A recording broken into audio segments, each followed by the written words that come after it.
Izinkan saya membacanya, teman-teman bisa mendengarkannya ya.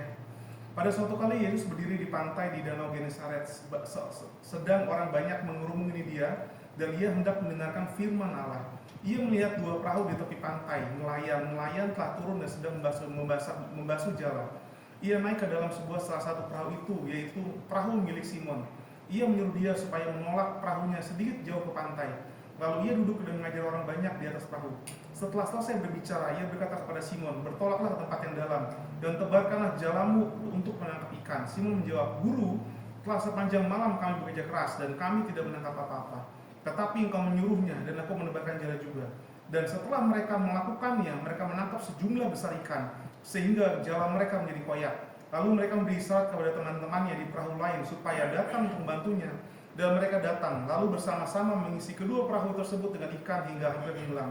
Ketika Simon Petrus melihat hal itu, ia tersungkur di hadapan Yesus dan berkata, "Tuhan, pergilah daripadaku, karena aku adalah orang yang berdosa." Sebab ia dan semua yang bersama-sama dengan dia takjub oleh karena banyaknya ikan yang mereka tangkap. Demikian juga Yakobus, Yohanes anak Zebedeus, dan menjadi teman Simon. Kata Yesus kepada Simon, "Janganlah takut, mulai sekarang engkau akan menjadi penjala manusia." Dan sesudah mereka menghela perahunya ke darat, mereka pun meninggalkannya segala sesuatu, lalu mengikuti Yesus. Oke?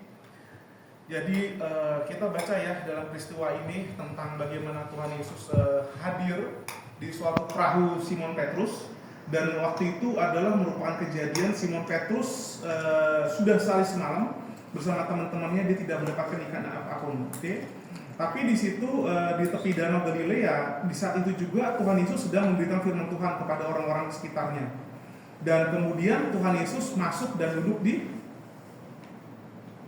ayo, jangan perhatiin sih. Duduk di mana? Oke, jadi Tuhan Yesus itu duduk di perahunya Simon Petrus. Oke. Setelah itu di atas perahu Simon, dan apa yang diberikan Tuhan Yesus kepada orang banyak di atas perahunya Simon Petrus? Ayo. Kan Tuhan Yesus kan izin sama Simon nih, "Simon, bolehkah aku naik ke perahumu?" Dan Tuhan Yesus naik di perahunya Simon Petrus. Apa yang Tuhan Yesus ajarkan di perahunya Simon Petrus tersebut? Tuhan mengajarkan apa? Oke. Tuhan itu mengajarkan apa? Sesuatu yang penting dalam hidup mereka, yaitu apa? Tentang firman Tuhan itu sendiri. Jadi teman-teman ya, di perahunya tersebut, pada waktu Simon Petrus kondisinya sudah lelah mencari ikan, 1 hari 1 malam tidak mendapat apapun, dan dia bilang sama Simon Petrus, "Izinkan saya naik ke perahunya."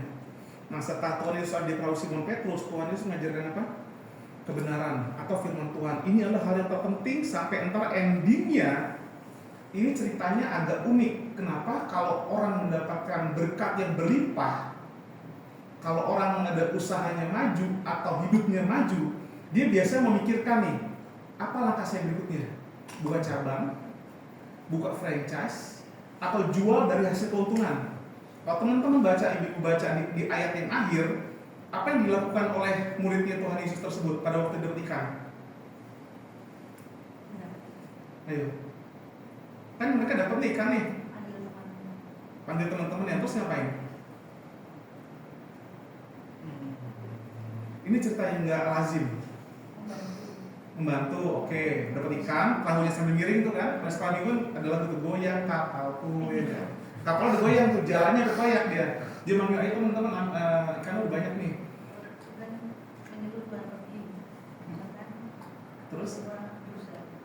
Terus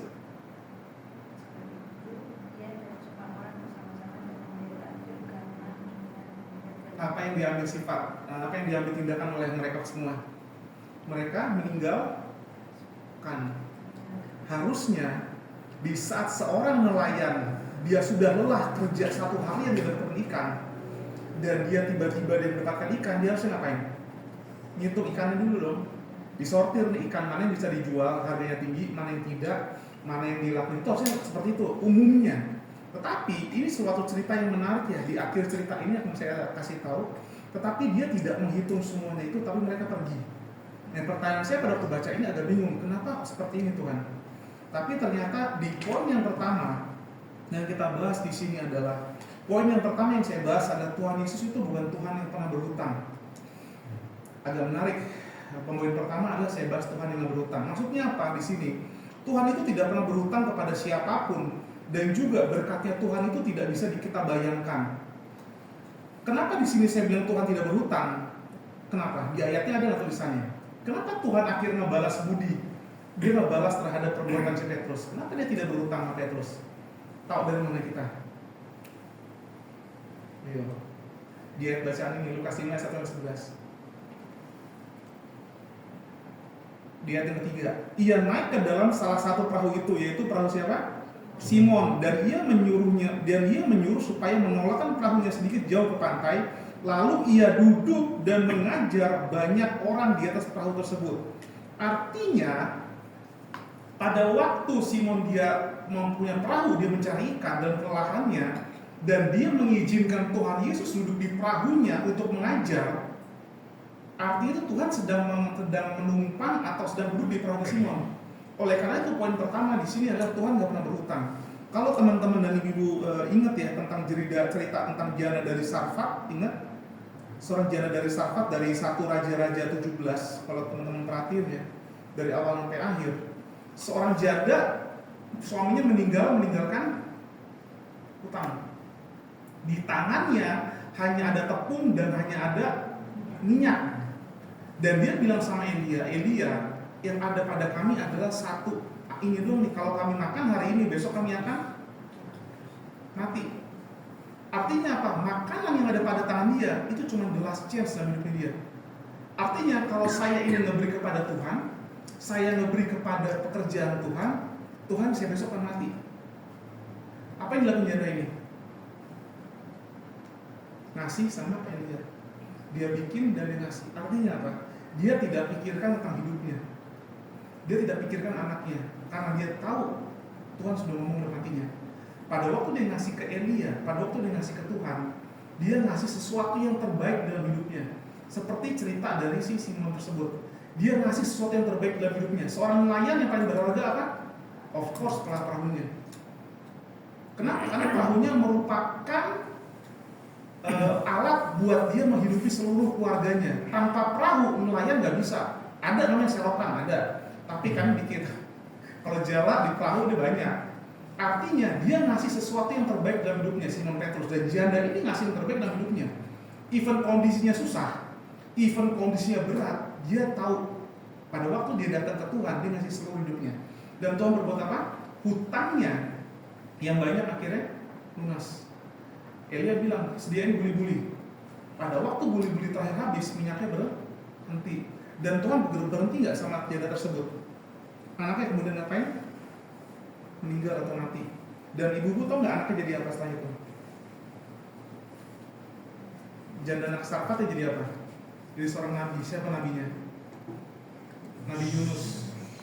Lihat ya, dari sepotong dari tepung, dari oil yang dikit dan tepung yang dikit hanya dimakan satu kali doang.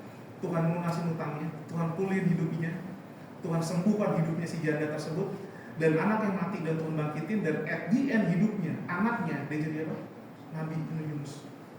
Artinya teman-teman, dalam hidup yes, kita akan ada banyak permasalahan hidup. Satu hari kita bekerja mendapatkan customer, atau satu hari kita digoyangkan atau segala macam, itu pasti.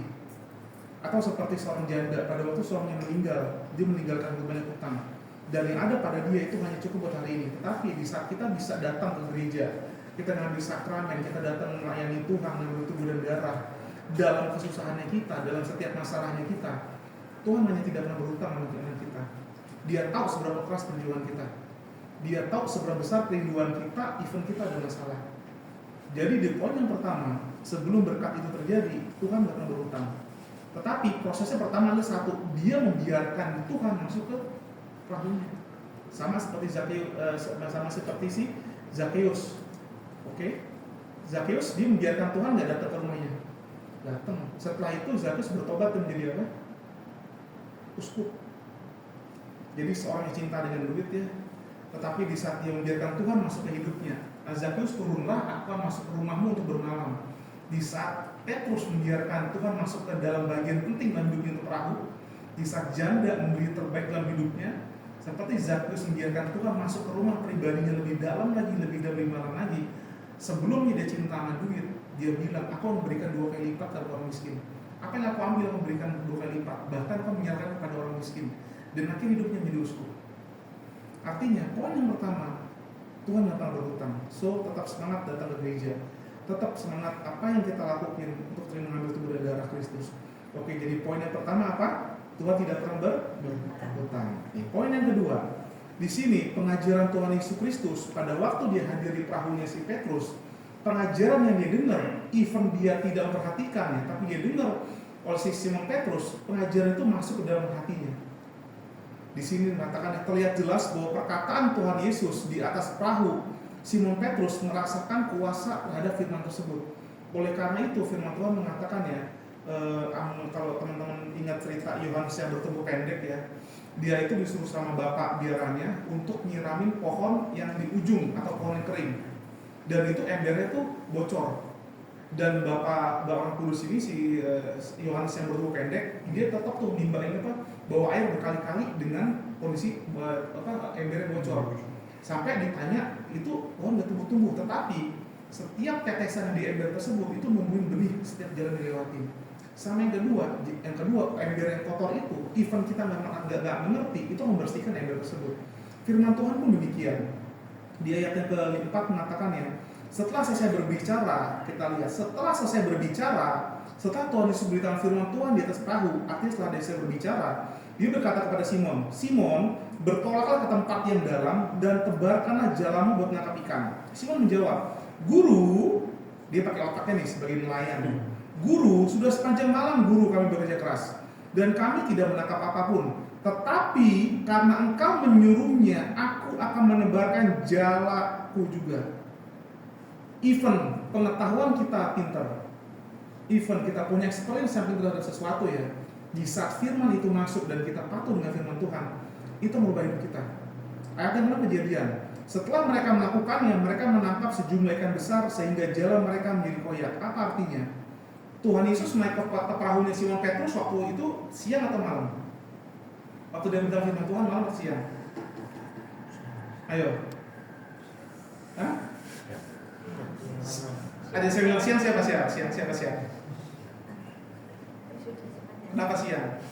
Ini sudah sepanjang malam. Oke, itu dia kata kuncinya. Harusnya kalau nelayan nangkap ikan malam atau siang?